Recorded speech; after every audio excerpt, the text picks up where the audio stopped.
Welcome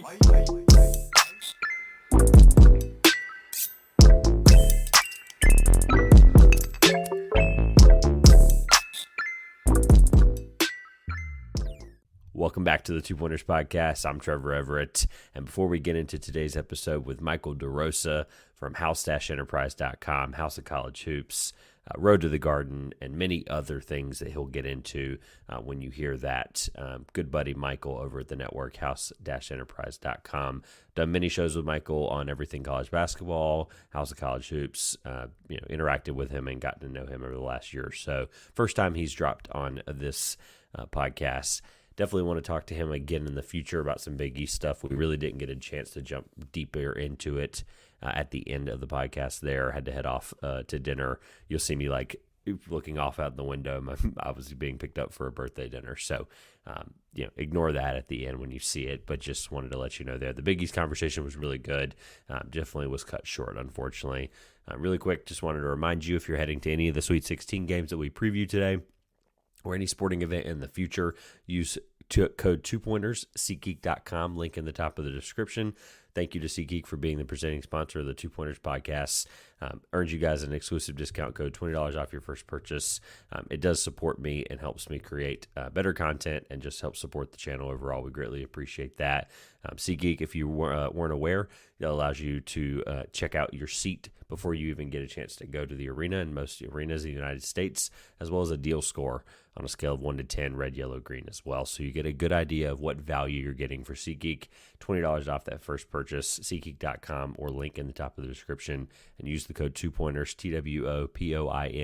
TWOPOINTERS. Really great deal for you guys there. Again, Michael was really awesome. I greatly appreciate his time. Without further ado, enjoy the interview with Michael. All right, as you heard in the intro, joined today for the first time on this show, which is really cool, Michael DeRosa from House Enterprise, House of College Hoops, plenty of other places that he's going to tell you about. Today we're going to talk about as you see on the screen for those on YouTube, if you're listening on another podcast platform, jump on over to YouTube, like, comment, subscribe. We'd greatly appreciate it.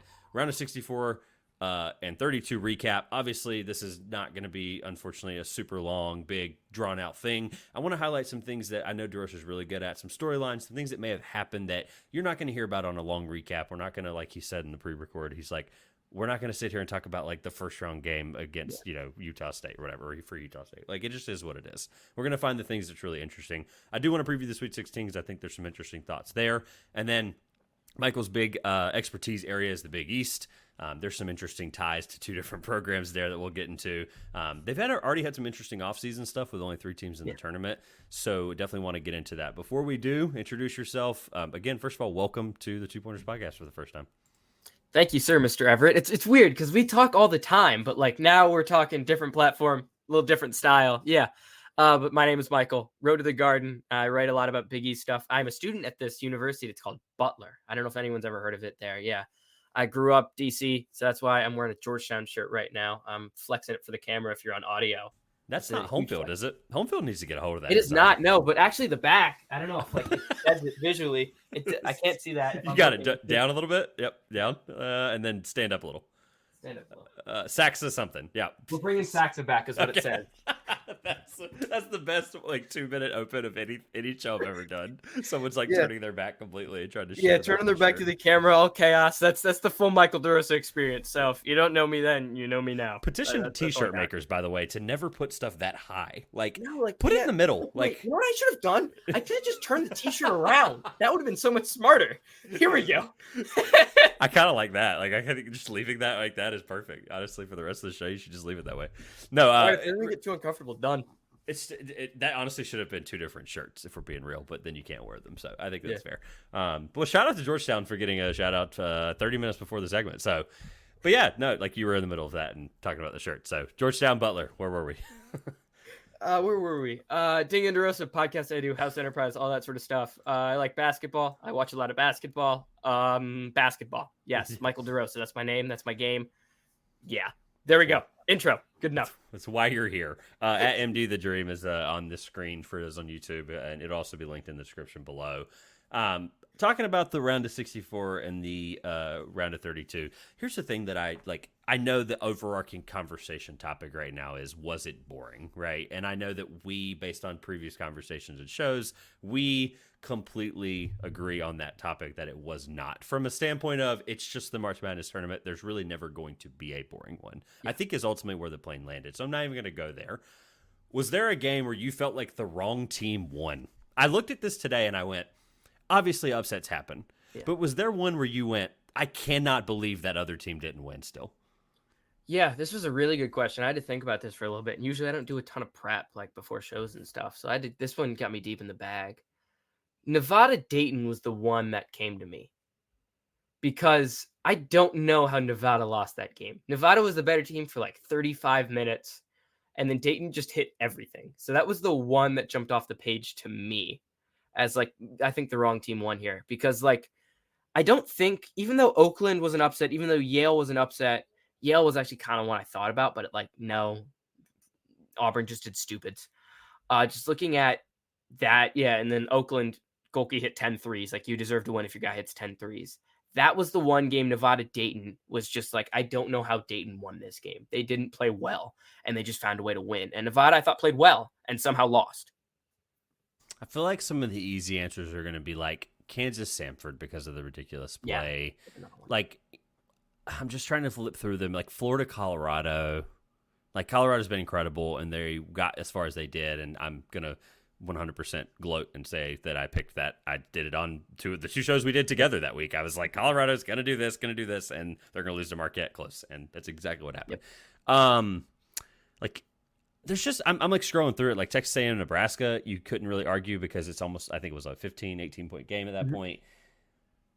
I think you're right. I think it's like I didn't prepare anything either because the question was for you. Like Drake, Washington State, there was enough plays defensively down the stretch for Washington State. I just didn't like. The reason I asked the question is because I don't think there was really a solid answer. I think if there was one, it's probably Nevada Dayton. So I think we hit that one really easy. I honestly thought we would spend longer on that. So, but that's really just a thought for like it'll speak to what people think about the boringness of the tournament. Does it feel like a lot of the upper teams won? Obviously, I think it does a little bit because we're getting a really star-studded Sweet 16 minus one double-digit seed. Who's that double-digit seed? We're not. Look, people know that I try to like keep the fandom out of things a lot. I didn't do a great job of that yesterday on ECB. I understand that.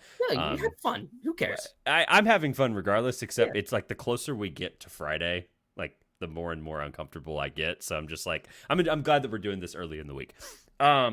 Regardless of who it is, we'll get to Sweet 16 in a minute. What was the surprising result to you? I think where you're probably going to go with this, but was there a result that you just couldn't believe even now? Yale beating Auburn. That's the one for me. That is the one. That whole section, just like even where you thought about BYU, right? For those who don't know, like you were about the biggest BYU supporter since November, and like even just that whole quadrant right there. So sorry, I interrupted you. BYU played such a bad game. Like they just couldn't hit anything. Robinson played well, but like no one else could hit anything. I didn't even think Duquesne played well, but like if BYU won that game shooting that poorly, they could have given Illinois a scare, man. Because the Mormons don't have two games where they can't hit anything like that. That one hurt, but yeah, Auburn Yale really surprises me because I don't think Yale played like terrific. Like Yale was good, but like I felt like Yale played the best possible game they could have because Poulikitis went for 30. But like other than that, I don't think Yale did anything special, and I think Auburn just missed so many bunnies down the stretch, and they just had so many moments. It's just like how, and their length definitely played a factor, but not enough of a factor. Combine that with Baker Mazar getting ejected 2 minutes in. It was warranted in my mind. It was a warranted ejection.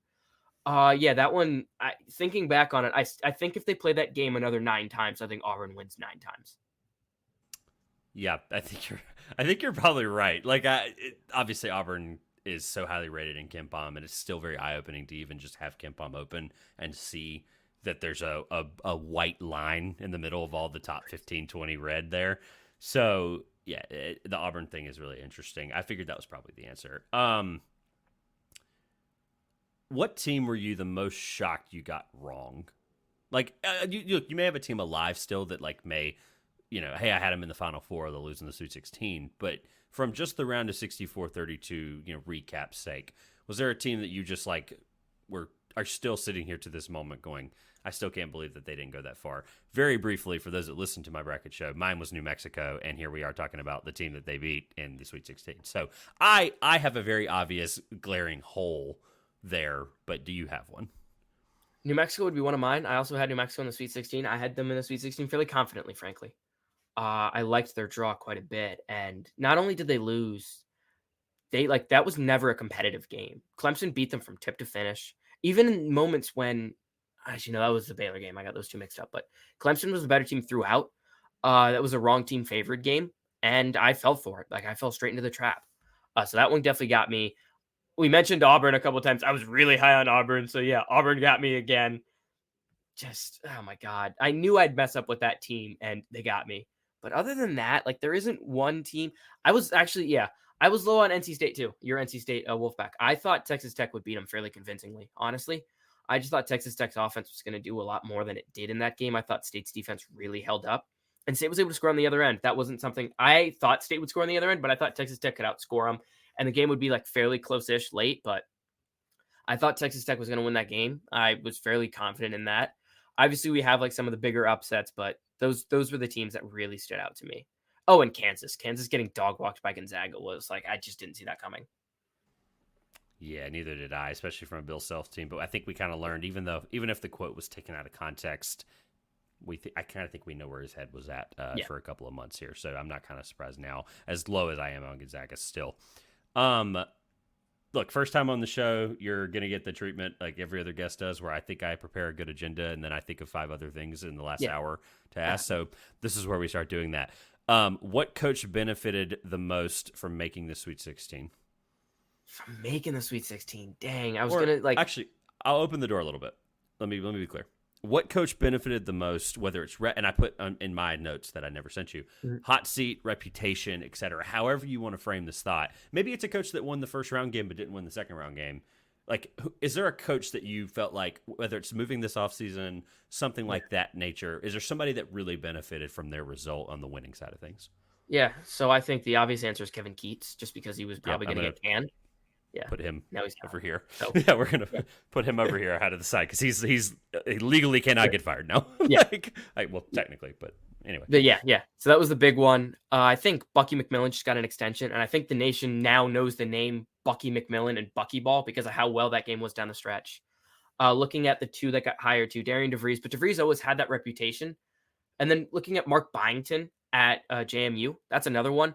Byington, it was a name that very niche college hoops fans knew, but towards the national thing, we didn't really know about him till he not only did they beat Wisconsin, they beat Wisconsin bad.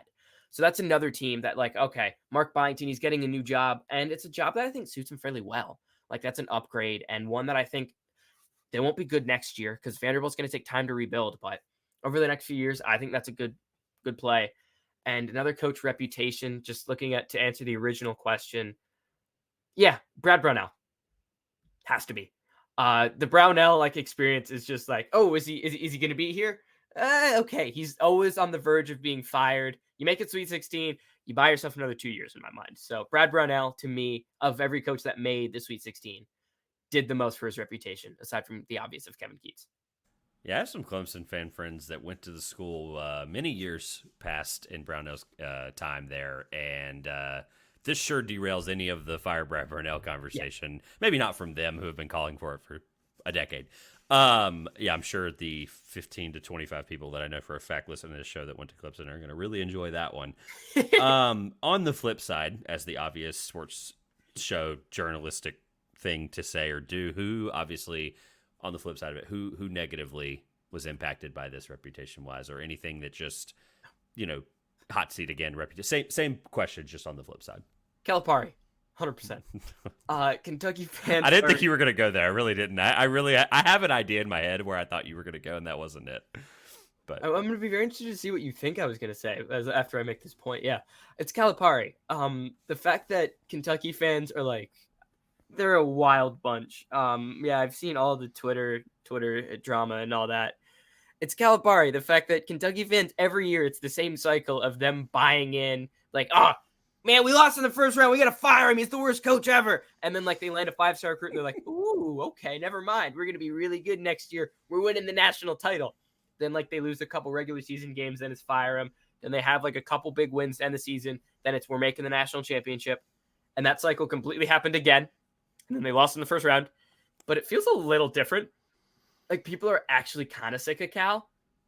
But, like, you also don't fire Calipari, so you shouldn't.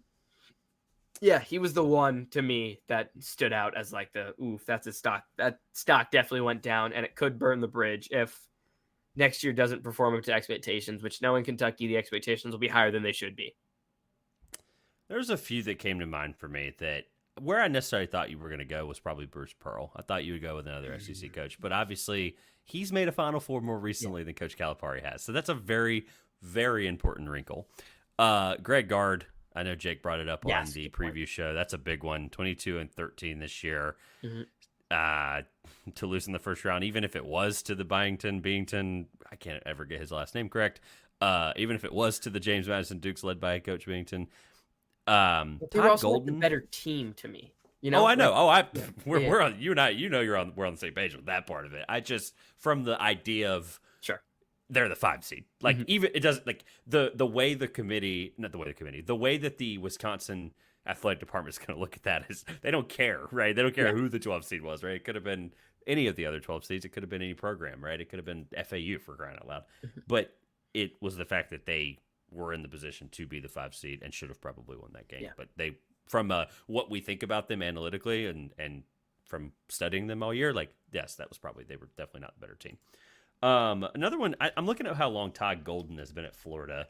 I don't think it's long. So definitely not something I think about there. But Jamar Booyah team made the tournament, the St. Petersburg. I think he's only been there 2 years. Yeah, 2 years. So I was looking at, like, again, not to be SEC beat up here, but I was just looking at a few that I thought, and I realized the more I'm thinking about it, there's really not a ton that got affected that negatively. Because even like Randy Bennett, St. Mary's losing in the first round, I think he's probably all right. St. Mary's, there's no, like, I think when we like take a step back, it's like, why is this really small school in Moraga in a largely irrelevant conference good at basketball year in, year out? Because they have an excellent coach. Yep. There's nothing like recruiting wise that pulls a kid to Moraga, California. So now Randy Bennett, I'm surprised he hasn't, maybe he just really likes it there, but that dude could kill it at another job, man. Kill it. Maxed out there. The one that I think we need to do a follow-up on this because I brought it up. I don't know if you were on the show because you've done plenty of ECB shows this year, but may have not been on this exact one. We opened with something around Michigan State and like the Spartan resume of like Tom Izzo or something. There's something about that. And I was like, not for today, but there's a lot to unpack where his resume all time might not be as strong as we think it is. And I'm not willing to go there yet because I haven't done the full research.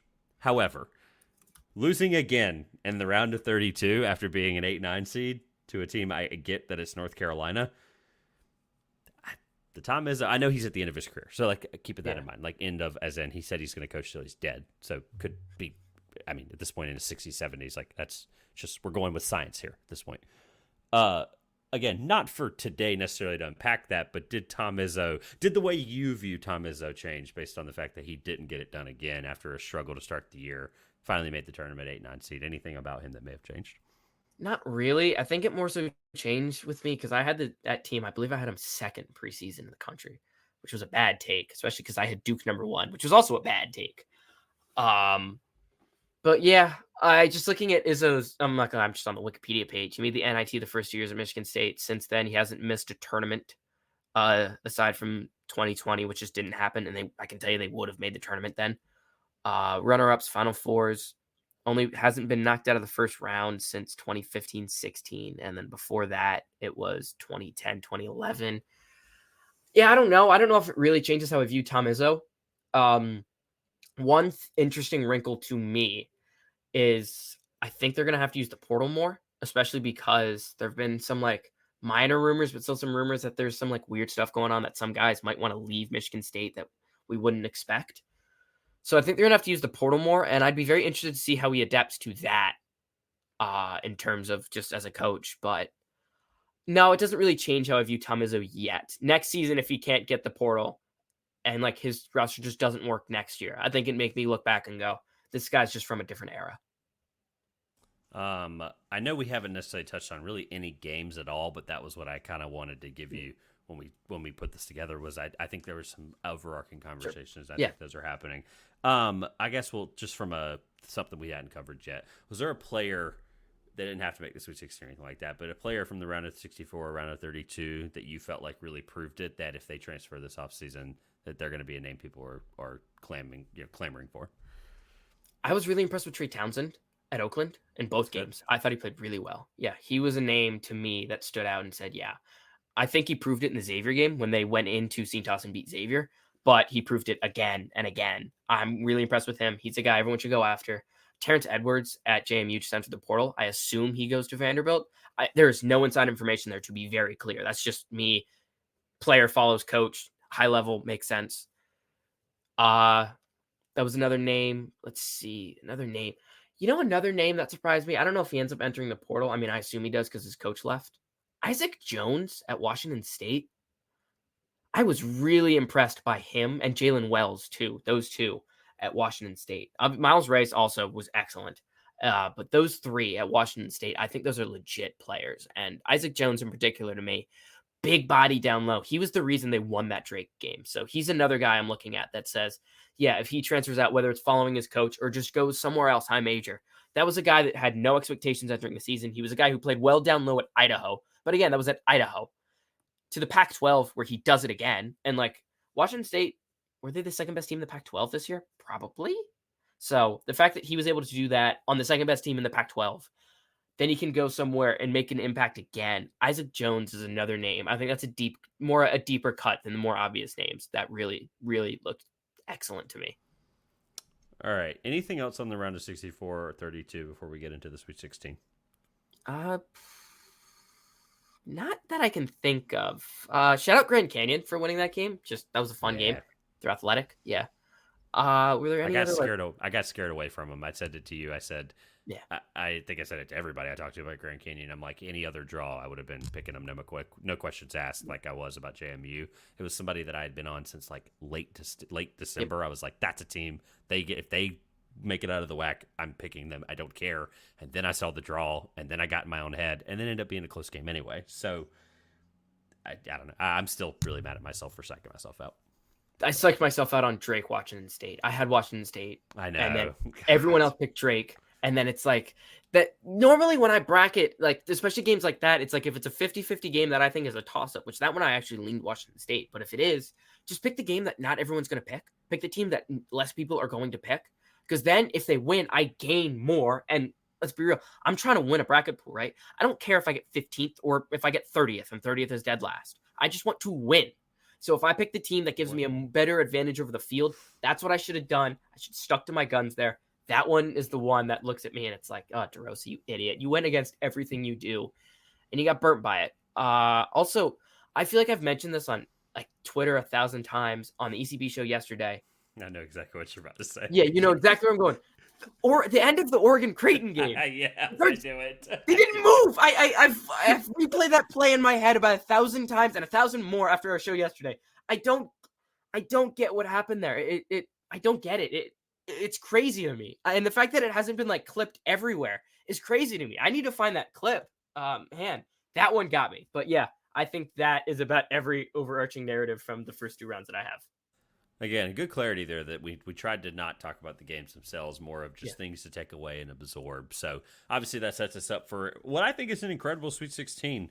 Only one double-digit seed, only 2 seeds higher than 4, if I'm getting that correct, right? Clemson, San Diego State. I'm taking NC State, by the way, out of it, by the way. Higher than 5. So Gonzaga being a 5, Duke being a 4, San Diego State being a 5. Just a ton of 4 and down, right? Or 4 and up, right? Yeah. I'm trying to figure out the best way to word this, right? Obviously, NC State's an 11 seed. We're going to lay them aside for a second because anything can happen with a team like that because we've seen it with VCU. We've seen it with UCLA. We've seen it with plenty of examples that I'm not even thinking of right now. Loyola. If it wasn't, all right, I'll ask it this way. If it wasn't a 1 or 2 seed to win the national championship, who has the best chance to do it? Yeah, so So it's a one or very two is all interesting question. lose, which is ridiculously outlandish, but you get my point. Yeah, just looking at the 1 and 2s, Illinois has the highest ceiling to me, just because good Illinois can put on like a huge run. Like that roster's so talented, and all things considered, there is a chance they have the best player in just about every game in TJ Shannon. Another one, if this team gets hot, Alabama, just the way they play, like an Alabama ceiling game, if we can get 4 of those in a row, which to be clear, I'm not expecting at all. In fact, I think UNC beats them fairly handily. But if we can get 4 Alabama ceiling games in a row, they could beat anybody. Like if we're getting a game where they shoot 50% from three and they're absolutely controlling the tempo against a team that wants to slow it down, like UConn wants to slow it down.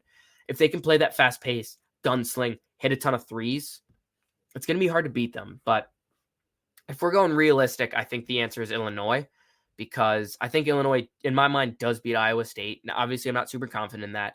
I think Illinois has the talent and the roster to be physical with UConn, which I think is a bit of a matchup problem for the Huskies. And then Final Four national championship, you just need to win 2 games. Yeah, Illinois would be my pick as a lower team that can win it, but Alabama is the more like, maybe they, if we get good Alabama, maybe they can. And I just don't think Creighton has the matchups for a Tennessee or Purdue, so that's why I'm not picking them. This might sound interesting as it comes out, but I think the overarching thought of what it means is interesting to think about. Power rank the 3 Big East teams left in terms of confidence that they can win the national championship from 1 to 3. 1 being UConn, most Marquette, confident. Creighton. Okay, explain Definitive. 2 and 3, because obviously the number 1. Yeah. The reason I said it's going to sound interesting is because why are we doubting them? But then you just laid out a great. I mean, Illinois can beat them. There's no question. Yeah. I mean, obviously we're thinking ahead here a little bit. Iowa State or Illinois can beat them. I think Illinois has the better chance. So Yeah, just I think lay that out there now. But explain the 2-3 based on you've covered the Big East all year as you alluded to at the beginning. So I like Marquette's matchup initially. I just think the fact that Marquette, guards win games in March, and Marquette is the best point guard in the country in my mind. And Tyler Kolek, the way he controls his game is excellent. Their backcourt is great. And Oso is just a tricky piece to have to prepare for, because he is 6'10", not the most physical guy, but he's an excellent passer, and he's someone who can initiate offense. Oso dribbles the ball up the floor probably about 15-20% of the time. And that's not something you see from almost any other team in the country. How many other teams have centers that can handle the ball? So just from that perspective, I think Marquette's an interesting matchup. I think Marquette, you would need an excellent game to beat Houston. I think that is probably the toughest matchup for Marquette in the tournament, because they've seen UConn 3 times, 2 of them without Kolek, but they've seen UConn 3 times. It's hard to beat a team 4 times that's really good. UConn is just better, but it would be hard to beat a team 4 times if that is UConn. I think if they can get by Houston, I think we've seen them beat Purdue. No, they played Purdue tough. They didn't beat them. They beat Kansas, but in that game. But they played Purdue really tough. And again, also Zach Edey's going to get his, but you can draw him out of the paint and move. It's hard for him. He's not super mobile to guard a lot of their dribble handoff action and stuff like that. I think Marquette's style is very intricate, and guards win games in March. And in just about any game they'll play, aside from maybe Houston, they have the better guards. So Marquette 2 and Creighton 3, I do not think Creighton matches up well with Tennessee at all. I think Tennessee's ball pressure is going to create real problems. And Dalton Connect, Creighton does not have a matchup for Dalton Connect. He is going to go off. And I think they can be physical inside with Kalkbrenner, Awaka, and Aidu, unless Creighton gets them in foul trouble, which Creighton doesn't really draw fouls. But if they can, I think that changes things. But if not, those guys are going to be physical with Kalkbrenner. They're going to move him around. And Kalkbrenner isn't the most physical guy himself. So I think the way to beat Creighton is to kind of muscle him up. And I think Tennessee is going to do exactly that. And then Tennessee also is the best player on the floor, which is not normal for Creighton. They're not used to going, because Shireman is excellent. They're not used to going up against a guy who is just better. And Connect is just better. Yeah, and that thing about Creighton to think about too is or I guess Tennessee more than Creighton, but in the matchup specifically, is that Tennessee shot so poorly in the game against Texas, and they won. I know it was against by 4 against a really experienced Texas team. There's a lot you can take away from that and think 4 point, they probably should have beat them by 40. And it's I don't know. Yeah. Texas, I think, was playing for their life a little bit. Yeah, and then I'm glad you brought up the Purdue potential matchup with Marquette, because obviously that would be what plays out potentially if Tennessee and Purdue match up in the Elite Eight. Anything on the Boilermakers that, obviously the answer obviously is the guard questions, but is there something about like what does Purdue have to do to win the national championship? Like what is their ideal scenario that happens? Even if the guards are incredible and they lock in for the next four games, but what is the difference maker for Purdue that's not the guards? I guess that gets them the national championship eventually. Yeah, so the guards is the big answer. I think more so. Okay, if I can't say the guards because like the guards are so like ceiling floor. You're right. The other like it's a hard question because I don't even know I don't think I even know the answer when I ask it because I an answer for myself. And the whole point I'm doing this, and this is your first time here, as people know, like first time guests get the whole like sit down David Letterman type treatment. But the point is like we agree on a ton of things. Like there's really nothing you've said where I interjected and went, I completely disagree with that, and I knew that coming into this, which is why I'm asking questions that I have not figured out myself, and B, I think you know the answer to eventually. No, it's tough. I like talking about it, like thinking it through. I think this is what makes shows like this entertaining to me, at least. Is just like, all right, I'm trying to think of something new, something you haven't thought of. Look at the 4 spot to me at Purdue. What can we get out of Gillis and TKR? I think Kaufman-Renn is he's someone I liked entering the preseason. I think he's really good because I think you can play him with Edey and as a backup to Edey. I think he's a very interesting wrinkle in that sense because he has more of an outside game than I feel like Purdue has shown off. Like he is a good passer and he can hit like a 15-foot jumper. He can even step out and kind of hit a 3. You can play him with and without Edey, like especially if you want to go like Twin Towers type stuff, like Samson and Olajuwon back in the day. But I think if you can get a decent bit out of the 4 spot, especially because I'm going to sound like a broken record here.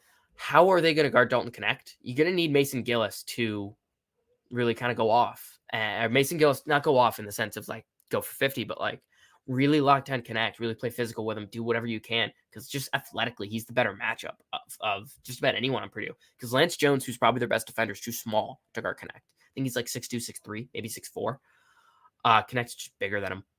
So I think if they can get something out of the 4 spot, full disclosure, I have Tennessee beating Purdue. I had that early on. I still have that now.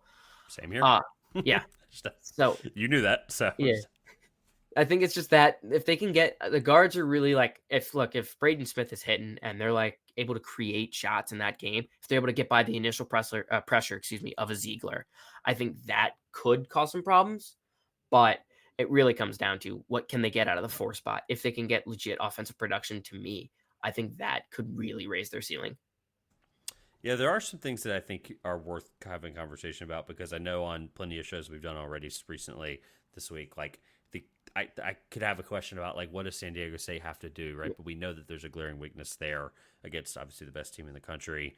Iowa State, Illinois, best offense, best defense. Like there's an overarching obvious thing about every one of these games, which makes me incredibly nervous from how I feel about the result and from a betting standpoint. I think it's interesting. I think there's so many. Like I mentioned it yesterday. Clemson at plus 6.5 against Arizona, I think is absolutely free money. Like I think it's just you and I disagree on this one. It's far, but because you think it should be bigger, like Arizona. Yeah, I think Arizona beats the piss out of them. Okay, and look, and that may be the fact that that's the only one where that drastic. Like obviously, State Marquette might be the other one, but like all these games feel like they could be 5-point games, and not a single person will be surprised, right? So like my lazy question would be, what does San Diego State need to do to beat UConn? The real question is, I think, try to figure out the best way to word this so it comes out right. What is the biggest reason? Pick a 1 seed, and what is the biggest reason that they go down? So I guess who's your biggest 1 seed that could go down? I think I already kind of asked this earlier, but maybe some more clarity on one of them. I think just first round. Honestly, I feel like I'm fairly confident they all get to the Elite 8, which is weird. Which that's what I'm trying to get at with the question. Thank you. It's weird. I guess if Alabama has a really good game, just because Alabama is so ceiling dependent and UNC is going to run with them, if Alabama can play up to that and we don't see a Stevenson, a Nelson, a Diabate, a Waiki get in foul trouble, that maybe that can be a problem there, that maybe they can beat UNC because UNC also in my mind is the weakest one. I think the committee had that. So that's one for me. I think that's one if they lose round 1 there. I think UConn's got a tough road too because I think San Diego State and Illinois or Iowa State. I think that honestly, I think if they play Iowa State, I think UConn kind of rolls. I think that is the easiest matchup for them of the three. I think they like have some problems, but like picking against UConn just doesn't sound like a recipe for success. So yeah. And we talked about Purdue, Tennessee. I think Tennessee beats Purdue. I think Tennessee might just be the better team, honestly, at this point. And Dalton Connect is just going to get his. And Awaka and Adu getting in foul trouble is definitely a concern, especially because Tennessee doesn't really have a ton of big man depth behind Adu. Because Awaka's only 6'8". He's physical. He's strong. He's fun to watch in my mind. He's my kind of guy, but he's 6'8". So what are we getting out of him there in terms of that matchup? But yeah, I think if one goes down in the Sweet 16, I think it's North Carolina. I do not think North Carolina and Purdue make the Final Four. I'm confident enough to say that. I think the other two should. Okay.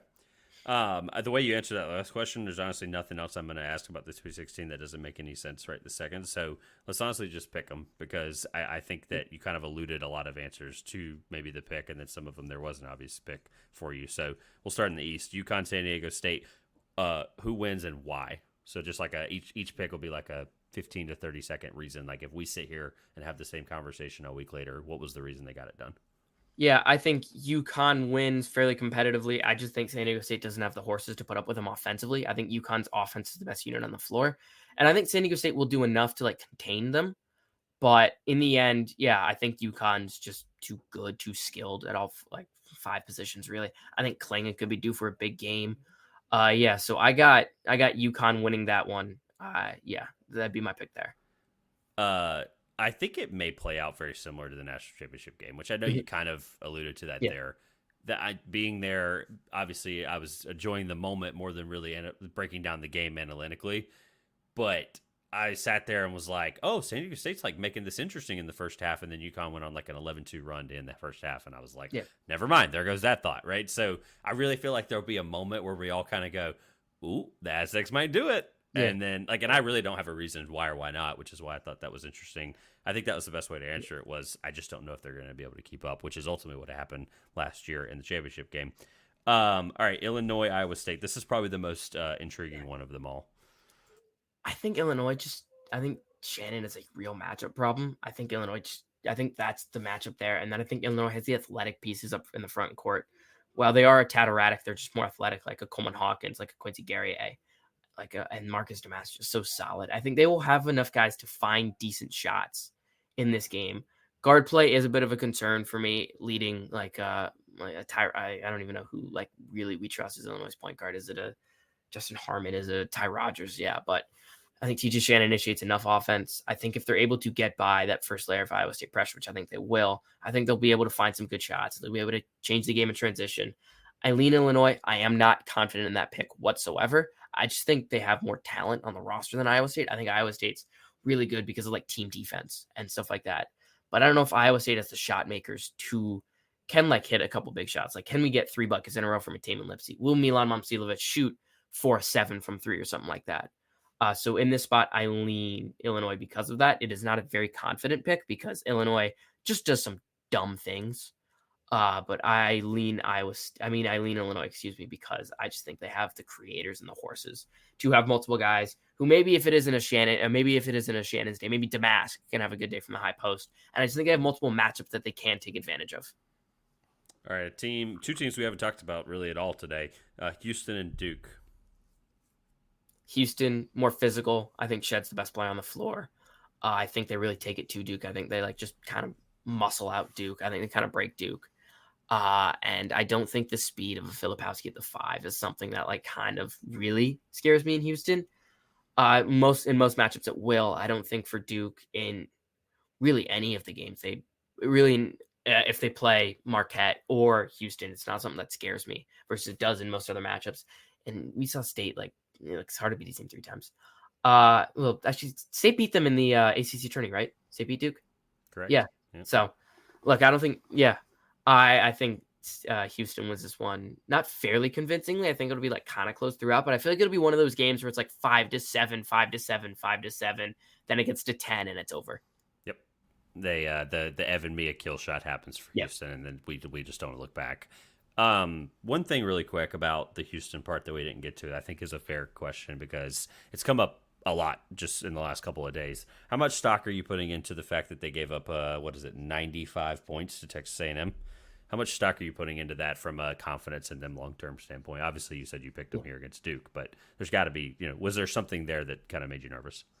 A little bit. I think it was a lot of the guys getting in foul trouble too. Like you have just the way the game played out, very physical, and A&M's also a physical team. We knew A&M was capable of a performance like that if they play at like their highest level and if they're actually hitting shots. They're not a team that hit a ton of shots this year, but they hit some shots in that game that were really impressive. Obviously, the game went to overtime, but like still, I don't remember what the exact score was when it went to overtime, but it was still really high scoring, something we didn't see coming. But A&M also gave him some problems in the regular season. I remember watching that game, and I came away from it and was like, I don't know about Houston, man. They had a soft schedule, and now they play a real team without Tyrese Radford. I don't believe he went in that game, and Taylor went off and almost won that game for A&M. So the fact that that matchup happened again could just be a weird matchup with a team that can put up with Houston's physicality. I think in terms of that, if there's a team that can put up with Houston's like physicality and strength, I think they could take them. But I don't know. It doesn't overly concern me with like what I think about Houston long term. I just think we had a really like a solid game from their opponent, and I think what kind of concerns me more is the fact that A&M was able to bully them on the offensive glass. 26 offensive rebounds for A&M to compare to 24 defensive rebounds from Houston. We don't see teams do that to Houston. We don't ever. That concerns me more than just the straight defense. Did I miss that? Did they have 20? Hold on. They had 26 offensive rebounds? I was just checking the box score right now because I was looking at it. It's like, wait, A&M shot 38%. Houston shot 51%. How is this game competitive? Then you look at that. It's like, yeah, A&M had 26 offensive rebounds. Radford himself had 7. There's no team in the country that if you give up 26 offensive rebounds that could win that game. I don't think there's another team in the country that could do that. Like, that's incredible. Yeah. Okay, wow, that's nuts. I did not realize that. I must have misread that. Okay, so the reason I bring up the Texas A&M point is because I brought it up yesterday on ECB. That was their most fouls in a game this season. The last time they gave up more than 25 fouls was against Xavier on December 1st. 26 fouls. Woefully officiated too. I remember that game. Houston 66-60, and then they won that game, of course. The last time before that, when they gave up less than 25, but it was 24, was at TCU, that game that they lost by 1. So, look, the name of the game for them is to control their own mistakes. Mm-hmm. Like Houston, I think you kind of, I don't know if you said Tennessee necessarily. The only physical team, like Texas A&M comparably, that they'll run into on the way to the actual championship game if they make it is Tennessee in the Final Four. Yeah. I don't know if you actually said that. I may have missed that part of it. But regardless, that's the team that, like, no other competitively physical team is going to be on their way to there except for Tennessee, which is something to think about. If they don't play Tennessee in the Final Four, probably a good bet to make the national championship if you're the Cougars. Yeah. So, all right. Duke, obviously, I think you spoke to a little bit there in that answer. NC State Marquette. It's okay. I'm not going to cry about it. Yeah. I think Marquette wins this game fairly convincingly. Yeah, I think Marquette has the better guards. And I think the fact that Oso can pull the DJ Burns out of the paint and just kind of the way Marquette's dribble handoff action, I think NC State's going to have real trouble guarding it. I think this is an excellent matchup for Marquette.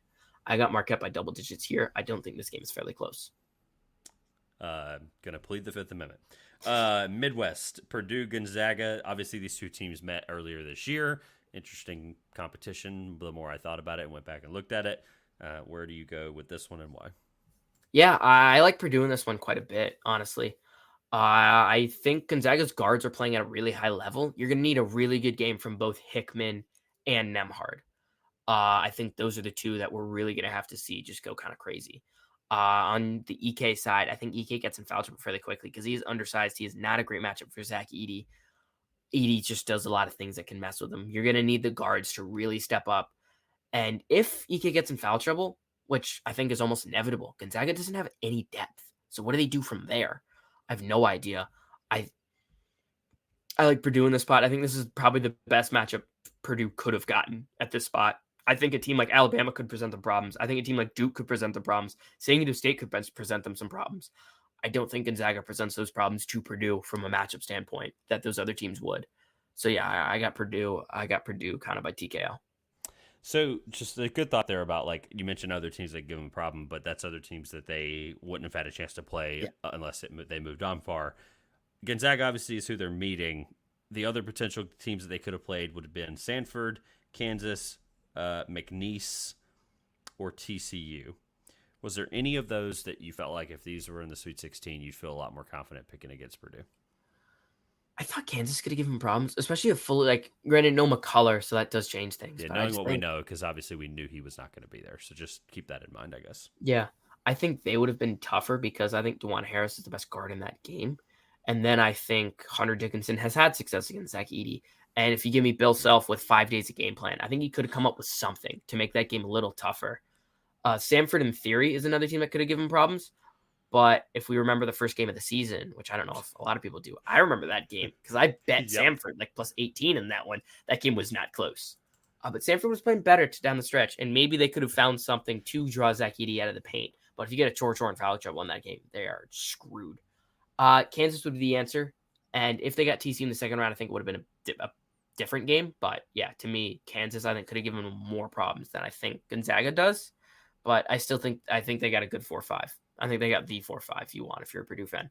Just a reminder on the Sanford game, 45-98 in favor of the Boilermakers. I do remember that one because there was an awesome promo video of one of their walk-ons or something, or one of their Dallas Graziani doing the tip, 5'9". 5 something. Yeah, he wasn't anywhere close to 6 feet. Definitely, I think you alluded to this a little bit, talking about some of the other matchups with Purdue. I know you don't have them in the Final Four, but some tournament teams that they could play about like a potential run. This year alone, they've beaten Illinois. We know that twice. Mm-hmm.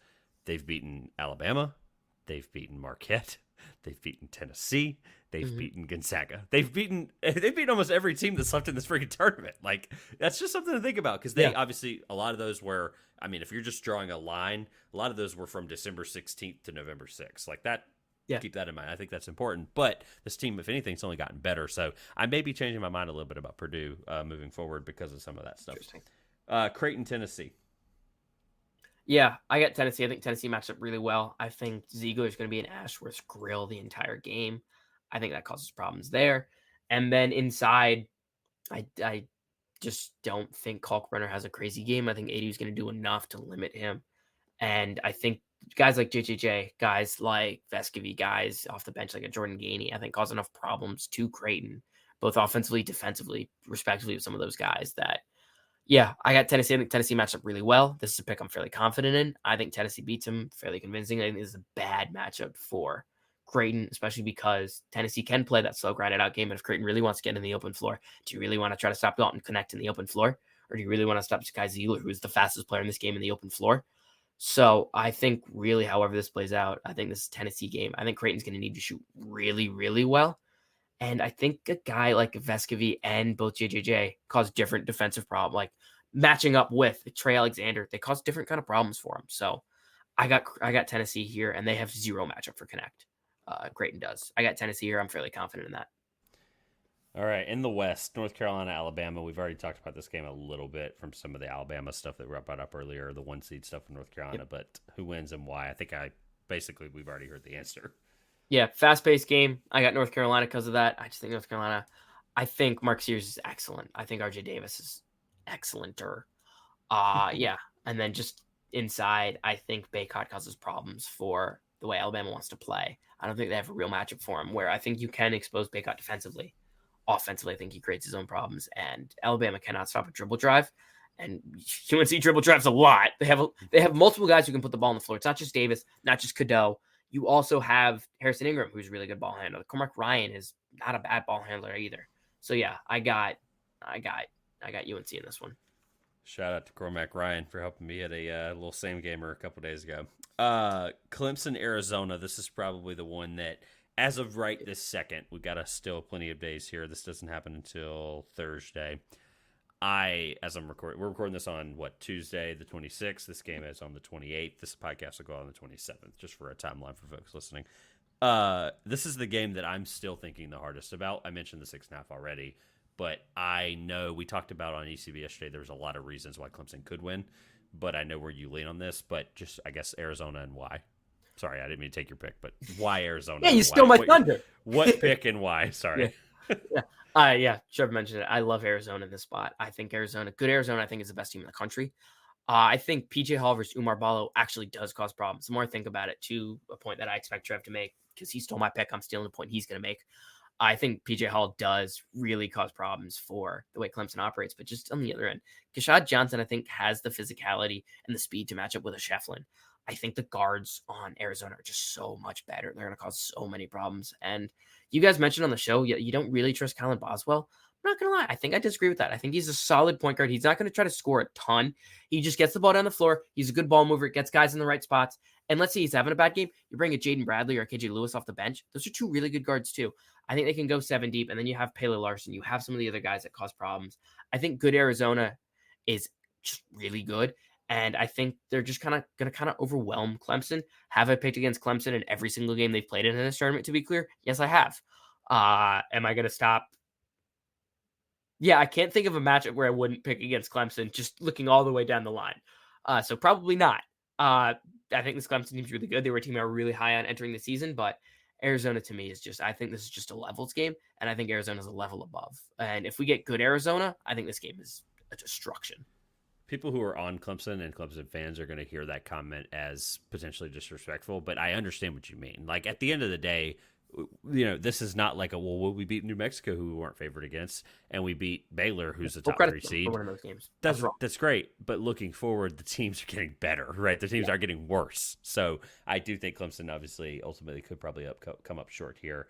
The thing about Kylan Boswell, I won't go as far as saying like the roller coaster thing. I know that's what Peyton and Josh were talking about yesterday, but I will say that when he's really good, they can beat teams by 25, and when he has a game like he did against, who was it? Dayton in the second round. He had 2 points. 0 of 3 from the field, 0 of 2 from the 3. It was Jaden Bradley from the line. Like it was, but he's 17 minutes, right? Yeah. Tommy Lloyd knows when to put Kylan Boswell in those spots and not force it, because ultimately that Dayton game was kind of close for a little while there, even in the second half. So the point is they know how to handle when Boswell does it. And this is not just a crap on Boswell thing. It's just even from like a draft. I did a mock draft a few weeks ago, and I didn't think he'd be picked in the first round, but somebody took him at the end of the first, which I could see. But there's so many things that can get you in trouble with him, just from like even thinking about his draft potential. If we're going NBA, they know how to regulate him. Yeah, he's young, really young. Like I think he should be a fan. So that's part of it. But also, just because I remember you mentioned earlier, you got some Clemson fans and people who might be listening who might say there's at least 3 that I know of that are listening to the show right now. Yeah. So to you 3. Chase Hunter really, really impressed me in this week. I was really impressed with him. He was excellent, so we'll credit him there. All right, I do this to every guest, and then we'll jump into the Big East thing quickly here. So, because actually the top question of the Big East that I did send you, I didn't forget to put that one in there. Some guys already have transferred today. So, who wins the national championship and why? Shinto beans. I don't want to come on here and pick UConn because that's boring, right? Like, do what you actually think. I mean, like this is you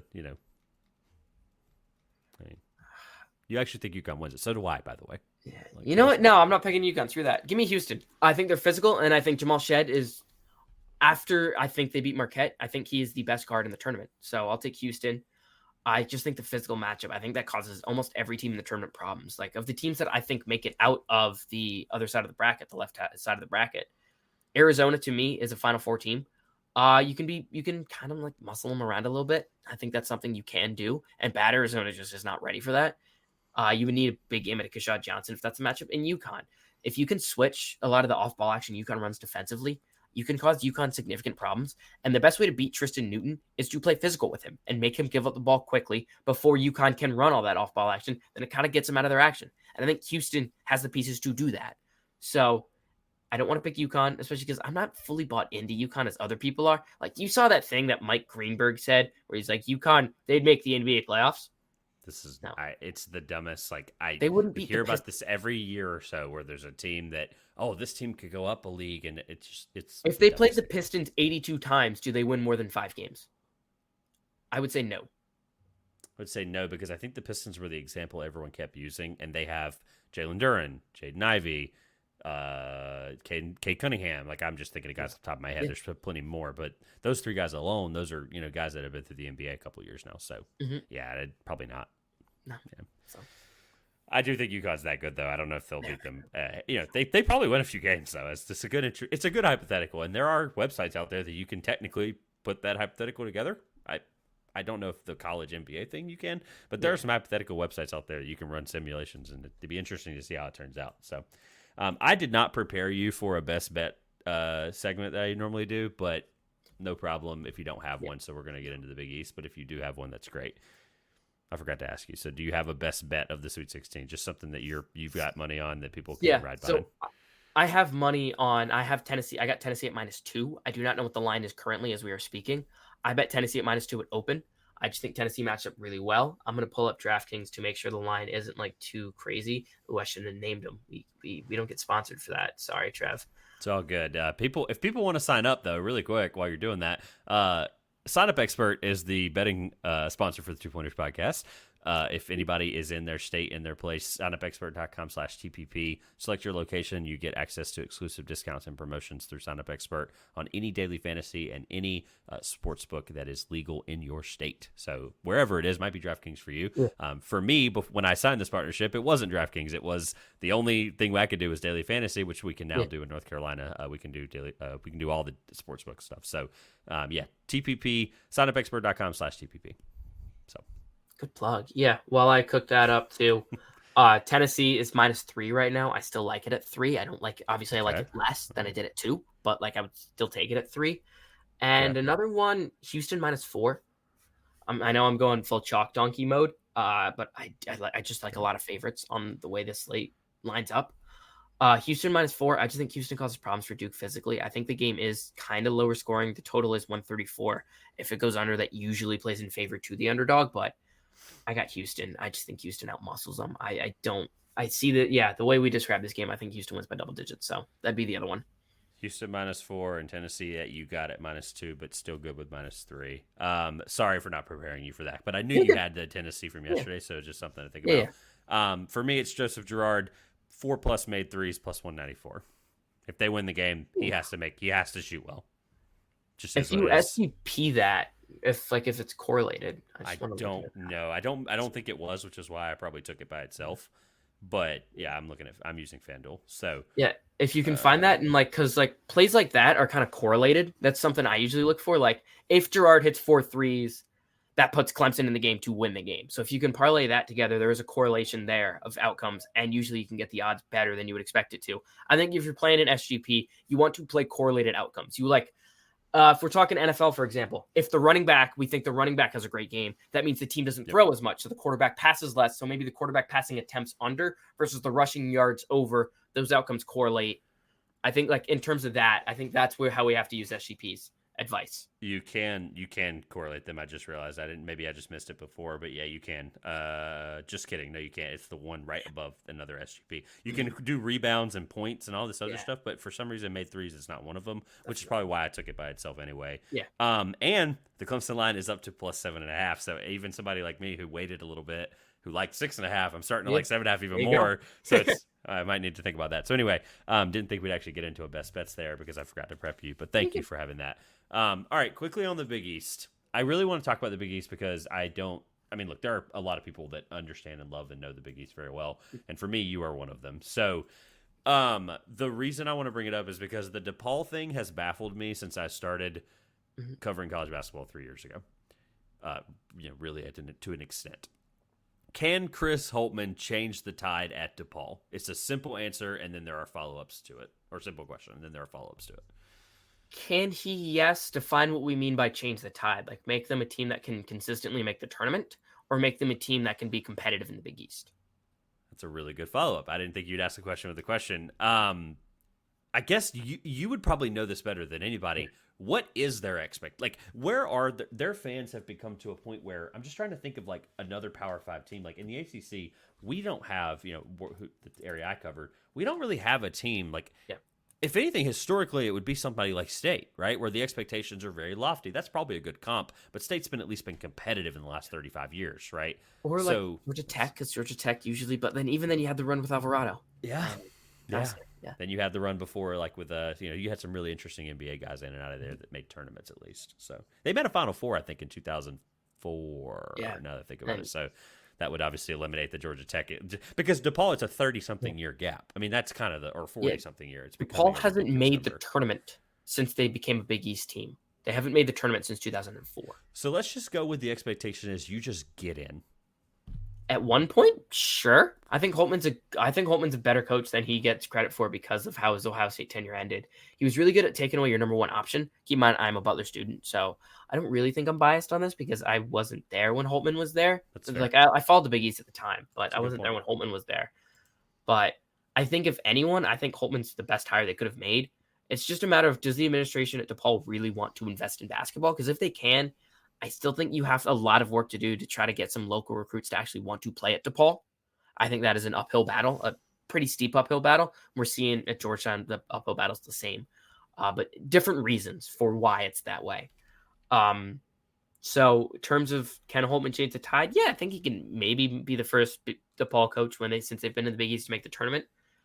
But like, I don't know. If this hire doesn't work out for DePaul, I just think they're kind of cooked. I can't lie.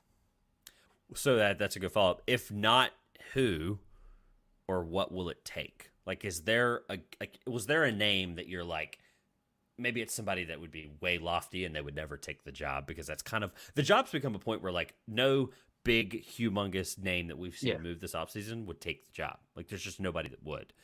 But is there somebody that you'd be like, that would be the perfect hire? Something maybe you've been sitting on and never shared.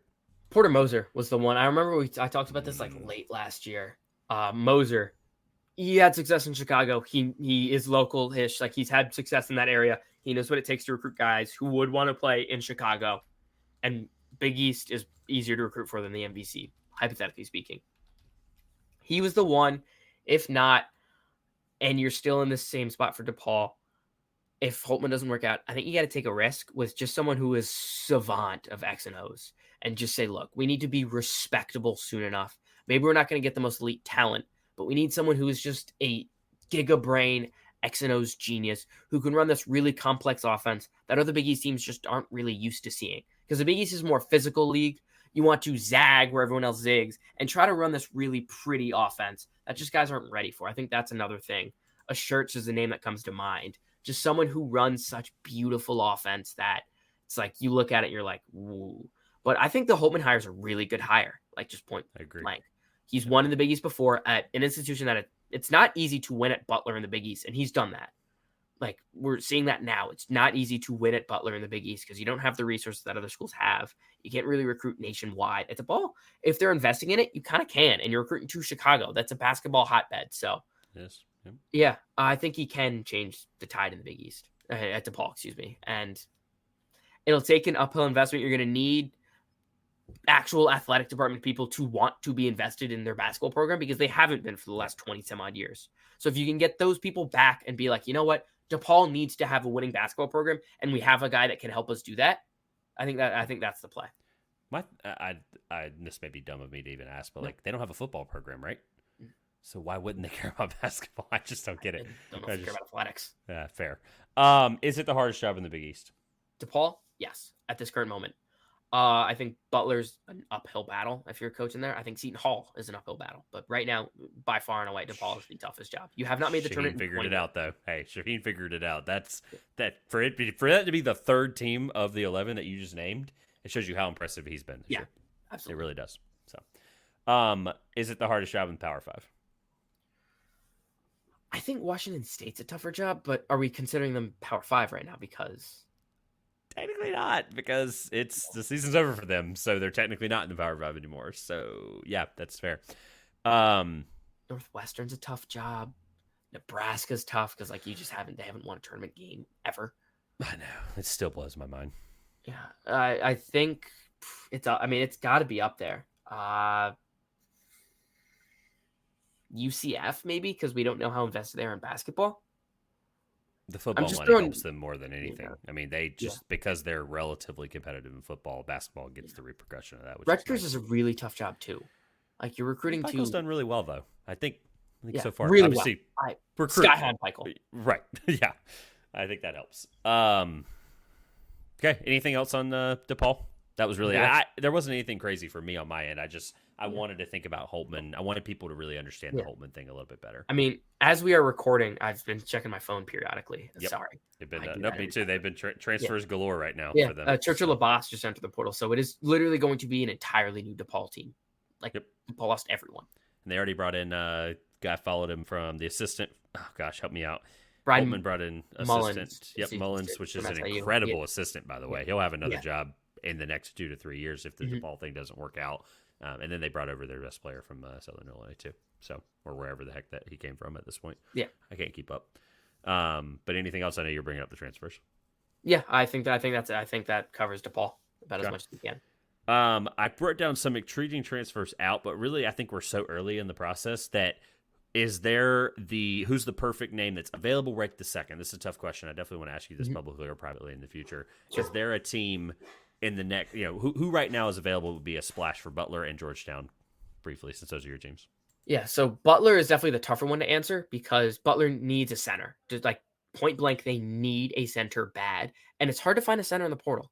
Like big men, as we saw this year, like Lance Ware was a guy who was really coveted in the Big East, and spoiler, that dude ain't do jack. So he's someone that it's like, Butler needs a center. I think Butler also now needs a 2. I think a 2 guard that Butler just reached out to today. Jesus, what is his name? Oh, they reached out to Dante Maddox. He's a 1-2, excellent shooter. I think he could add something, but I think Butler kind of needs more physical piece of guard because Pierre Brooks is just not a good defender. So I think you need someone who can make up for that defensively. And then at the 5, it is kind of tough. The ideal one was Xavier Booker if he ends up transferring just because Indianapolis kid. Yeah.